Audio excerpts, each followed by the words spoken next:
자, 국경일마다 거리를 무법천지로 만드는 폭주족들이 한글날이었던 어제도 어김없이 등장을 했습니다. 특히 천안과 아산 일대에서는 위법 행위가 102건이나 적발이 됐는데요. 왜 하필 천안으로 몰려드는 것인지 관련 내용 자세히 짚어보겠습니다. 네, 한편 전기차 충전 구역에서 주차 중이던 전기차에서 또 화재가 발생했습니다. 네. 이번에는 전북 전주의 한 아파트에서 불길이 치솟았는데요. 반복되고 있는 전기차 화재, 대응 방안은 무엇일지 임주혜 변호사와 함께 짚어보겠습니다. 어서 오십시오. 어서 오십시오. 네, 안녕하세요. 네. 말씀드린 대로 3.1절, 광복절, 무슨 국경일만 되면 이분들이 꼭 등장을 합니다. 한글날이었던 어제도 폭주족들이 출몰을 했는데 뭐 성지라는 표현을 붙인 게 맞는지 모르겠습니다만 천안, 아산 일대에 유독 많이 몰린다고 하고 위법 행위가 저희가 말씀드렸던 것처럼 102건이나 적발이 됐습니다. 뭐 역주행 행위를 보면은 중앙선 침범은 물론이고요. 폭주까지 터뜨렸다고 하는데 왜 이렇게 몰리는 겁니까? 그렇습니다. 말씀 주신 것처럼요. 공휴일 다음 날마다 어김없이 이 소식 전해드리게 되는 것 같습니다. 폭주족들이 또 출몰을 했습니다. 천안, 아산 지역에 네. 이제 집중적으로 출몰을 해서 단속도 벌였는데 무려 102건이나 위법 행위를 적발했다는 얘기가 전해지고 있습니다. 네. 20여 대의 폭주족 오토바이들이 몰려와서 폭죽을 쏘기도 하고요. 도로 위를 위험천만하게 달리는 모습이 영상에서도 그대로 포착이 되었는데요. 예. 단속을 비웃기라도 하는 듯 경찰관 앞에서 굉음, 경적을 울리기도 하고요. 오히려 고개를 도는 듯한 그런 모습을 보임으로써 참 많은 국민들이 공분을 자아내고 있는 상황입니다. 네. 이 한글날 새벽 폭죽과 함께 한글날은 공휴일로서 어떤 그 한글을 만들어준 그 세종대왕에 대한 의미를 기리는 그렇죠. 날임에도 불구하고 네네. 이 폭주족들이 공휴일마다 뭐 쉬는 날이라는 이유 그리고 뭔가 태극기를 갖고 어떤 해방감을 분출하는 듯한 그런 모습을 보이면서 지금 눈살을 찌푸리게 하는 상황입니다. 네, 그렇다면 왜 천안과 아산 일대 유독 이렇게 많이 몰릴까? 경찰이 올해만 적발된 위법 행위가요 무려 446건이라고 하더라고요. 그만큼 자주 집결하기 때문일 텐데 이유가 있을까요? 그렇죠. 왜 하필 천안, 아산인가 이 부분도 많이들 궁금해하실 것 같아요. 천안, 아산 지역이 우리나라로 보자면 교통의 굉장히 요충지라고 볼 수 있습니다. 네. 일부 오토바이의 경우에는 이제 국도를 이용해서 올라오게 되는데 네. 이 천안, 아산이라는 지역이 서울에서 내려가기도 그렇고 아니면은 뭐 부산이나 목포 이런 일대에서 올라올 수도 있는 네. 어떤 중간 지점의 역할을 하고 있는 것이기 때문입니다. 특히 1번 국도의 중간 지점이기 때문에 여기서 뭔가 만나서 합류해서 함께 이제 폭주 행위를 벌이는 그런 행태를 지금 보여주고 있고요. 특히 이 천안, 아산 지역이요. 왕복 8차선에 굉장히 넓은 도로들이 많다고 합니다. 그러니까 다중이 함께 이렇게 폭주 행위를 즐기는데 굉장히 적합한 지역이다. 이런 이야기도 나오고 있고 또 곳곳이 이 도로에서 골목길로 연달아 있는 골목길로 이어지는 그런 도로 형태를 보이고 있어서 그러니까 단속을 피하기도 쉬운 상황인 거죠. 그렇겠네요. 이런 점, 교통의 요충지라는 점이라던가 왕복 8차선의 넓은 도로 그리고 골목길로 이어지는 좁은 도로들 이런 요인들 때문에 천안, 아산 지역이 이런 폭주 행위로 좀 골머리를 앓고 있는 상황입니다. 방금 전에 저희가 지금 화면으로 보여드리는 화면도 그렇고 경찰들이 보고 있는데도 불구하고 이거 뭐 조롱하듯이 계속 그렇게 고개를 펼치고도 있는데 사실 엄격하게 단속을 해야 되는 목소리가 계속 나오고 있잖아요. 그럼에도 불구하고 이렇게 활기를 치는 이유, 크게 처벌할 수 없는 상황인 건지 어떤 이유 때문에 그런 겁니까? 말씀 주신 것처럼 매번 지금 공휴일마다 그리고 공휴일이 아니더라도 이렇게 반복되고 있는 이유는 예. 적발의 어려움 그리고 너무 가벼운 처벌 이 두 가지를 함께 요인으로 들 수 있을 것 같습니다. 그렇군요. 먼저 이 적발의 어려움이라는 것이요. 앞서 영상으로 보시는 것처럼 버젓이 경찰관들이 단속을 하고 있음에도 불구하고 눈앞에서 폭죽을 쏘고 고개 행위를 하는 걸 확인할 수가 있는데 예. 이것을 무리하게 추적을 하고 따라가려다 보면 또 다른 2차적인 사고를 유발할 수 있기 때문에 그렇군요. 단속을 함에 있어서도 이런 폭주 행위를 정말 위험천만하게 쫓아가는 행위는 할 수가 없는 거죠. 그렇다 보니 그 현장에서의 어떤 적발의 어려움도 충분히 있는 것 같고요. 이런 점들 때문에 이제 이렇게 폭주 행위를 함께 하자고 집결지를 SNS에 공유한다거나 이런 부분들을 경찰들도 사전에 입수를 해서 그 행위 항의지, 집결지에 대해서 어떤 바리케이트를 쳐놓는다거나 아니면 단속에 나서는 등 좀 더 집중적으로 예방할 수 있는 활동에 좀 초점을 맞추고 있고요. 예. 그리고 사후적인 처벌 부분도 좀 논의가 되고 있습니다. 이것이 현장에서 바로 현행범으로서 체포를 하기에는 너무 위험한 상황들이 무리가 뒤따르고 있죠. 예. 이제 오토바이다 보니까 이제 자동차 같은 부분을 피해서 또 위험천만하게 고개 운전을 하다가 자칫 잘못하다가는 다른 운전자들이나 보행자에게 피해를 줄 수 그렇죠. 있기 네. 때문에 이제 영상 같은 부분으로 녹화를 해두고 번호판 같은 나중에라도 거 확인하고. 그렇죠. 적발을 하고자 하는 그런 시도도 있습니다. 근데 또 한 가지 이런 이제 폭주 오토바이들이 번호판 같은 부분을 가리고 있는다거나 아니면 이제 위법하게 다른 번호판 같은 것 이런 위조된 번호판을 사용하는 그런 측면들도 있어서 단속에 좀 어려움을 겪고 있는 상황입니다. 네, 가벼운 처벌, 그러니까 검거가 된다고 하더라도 실제 처벌 형량이 강하게 나오지 않는 것도 문제로 꼽힙니다. 이 폭주족들에게 적용되는 형량이 예전에 비해서 늘었다고는 하는데 실제 형량은 강하게 나오지 않는 이유가 있을까요? 그렇습니다. 이 부분이 가장 안타까운 점으로 좀 지적이 되고 있어요. 실제로 이런 폭주 행위로 인해서 사고를 유발하고 어떤 상해나 사망 사고까지 유발을 하게 된다면 네네. 그때는 실형이 나오는 경우를 종종 확인할 수 있습니다. 하지만 이제 그렇지 않은 단순 폭주 행위로 끝난 경우에는 처벌이 매우 약하게 이루어지고 있습니다. 이제 이때 적용되는 이 규범이 이제 공동 위험 행위라고 해서요. 어떤 도로에서 다중이 함께 어떤 위협적인 주행을 함으로써 이 자체가 어떤 위험을 유발하고 있는 모습일 때 이것을 처벌할 수 있는 규정은 존재합니다.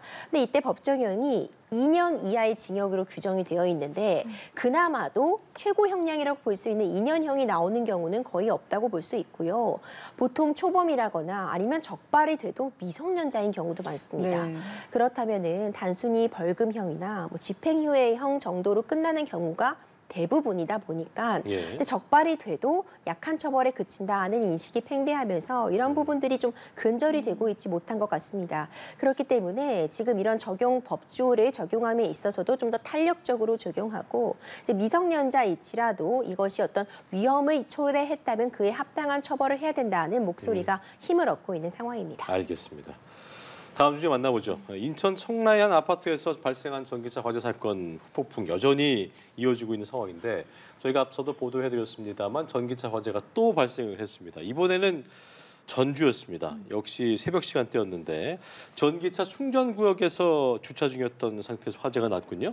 그렇습니다. 새벽 2시 40분경에 해당 전기차, 그러니까 충전 중이었던 전기차에서 발화가 있었고 예. 이제 바로 화재로 큰 불로 이어졌는데 정말 다행스럽게도 추가적인 인명 피해라던가 다른 차량으로의 뭐 화재의 어떤 옮겨 붙음까지는 없는 것으로 확인이 되었습니다. 그렇군요. 하지만 이번에도 또 전기차에서 화재가 났기 때문에 굉장히 큰 불안감을 느낄 수밖에 없는 그런 상황이고요. 예. 이 역시도 지금 지하 주차장이었습니다. 지금 네. 영상으로 확인이 가능하신 것처럼 또 삽시간에 큰 불이 일어나게 되었습니다.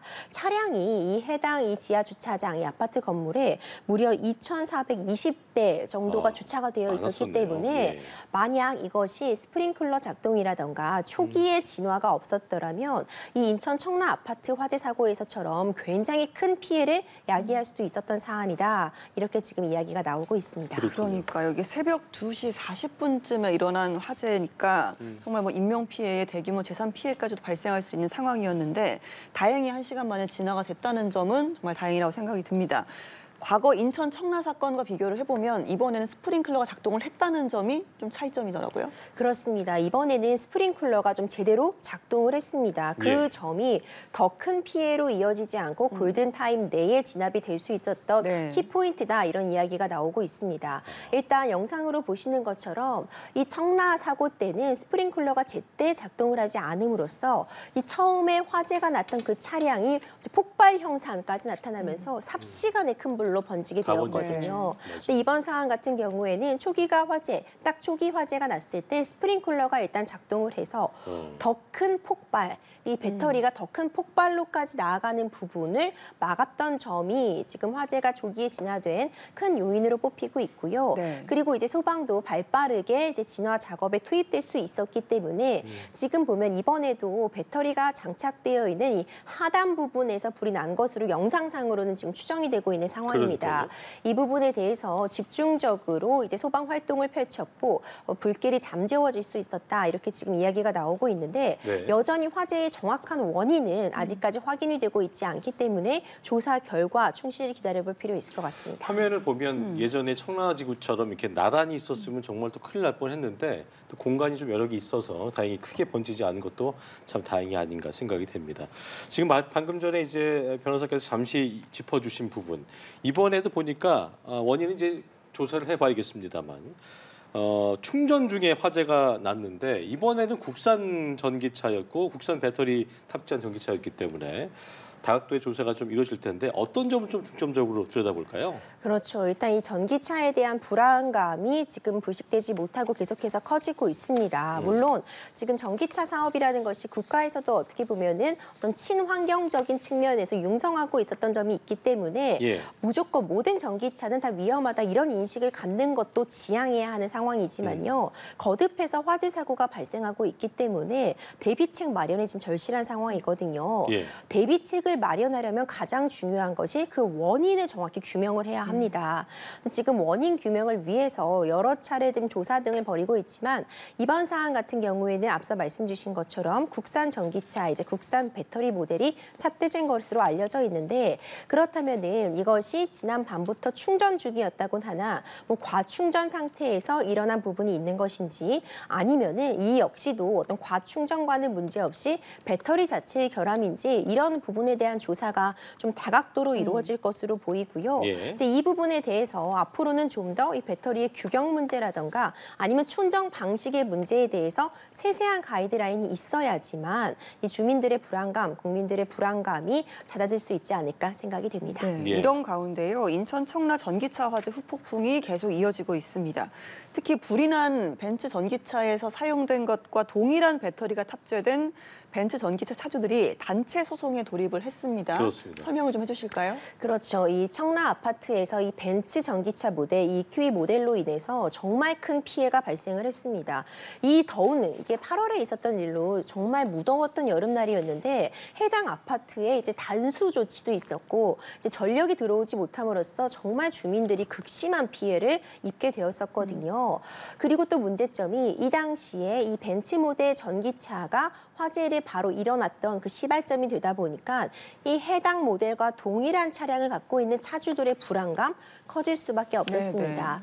여전히 지금 정확한 사고의 경위에 대해선 조사를 하고 있고 벤츠 측에서도 45억 원 가량을 인도적인 차원에서 현재까지 지원하겠다고 밝힌 것이지 이 부분에 대해서 구체적으로 본인들의 어떤 과실이라던가 책임을 지겠다고 밝히지 않고 있는 상황이거든요. 예. 이런 상황에서 이 해당 화재가 났던 모델과 동일한 모델인 이제 벤츠 EQE 모델을 갖고 있는 차주들이 법원을 상대로 해서 이제 법원에 벤츠를 상대로 해서 이와 관련한 손해배상을 청구하는 소송을 제출을 했습니다. 이 내용을 보자면 이때 배터리 1가 문제가 되고 있는데 이 벤츠 부회장 역시도 한국에서 이제 인터뷰를 진행할 때 우리 이 벤츠 전기차 모델에는 중국 1위 전기차 생산 브랜드인 이제 CATL 배터리가 사용된다고 인터뷰를 한 점이 있었고 대부분의 차주들이 이 배터리가 어디 것인지 공개가 되기 전에는 당연히 이 CATL 배터리라고 생각을 하고 있었는데 네.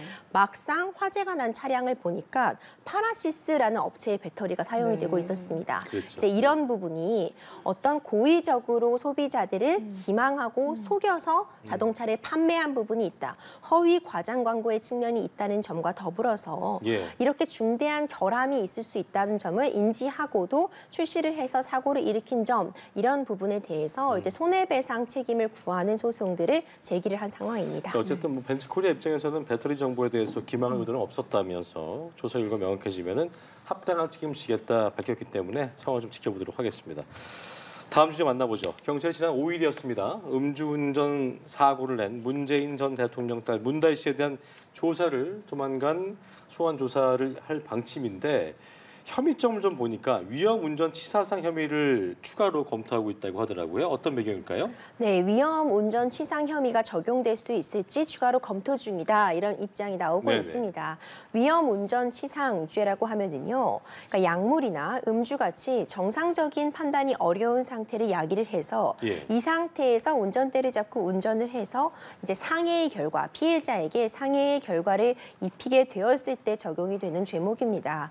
보통 이제 음주나 약물로 인한 어떤 상해 사고 발생 시에 위험운전 치상죄가 적용이 될 수 있기 때문에 이번 사안 같은 경우에도 혈중 알코올 농도가 0.149%로 음주 상황이 확인이 되었고 예. 일단 피해자의 정확한 어느 정도의 피해가 있었는지 치료를 요하는지는 아직 확인은 안 되고 있지만 상해의 결과가 있었다면은 이제 위험운전 치상죄가 적용될 수 있다. 그렇기 때문에 이 부분도 적용을 할지를 검토하고 있다는 이야기가 나오고 있습니다. 예. 근데 위험운전 치상죄는 형량이 굉장히 높게 규정이 되어 있어요. 기본적으로 1년 이상 15년 이하의 징역으로 규정이 되어 있기 때문에 위험운전 치상죄 적용 여부 역시도 굉장히 큰 쟁점이 될 수 있을 것 같습니다. 네.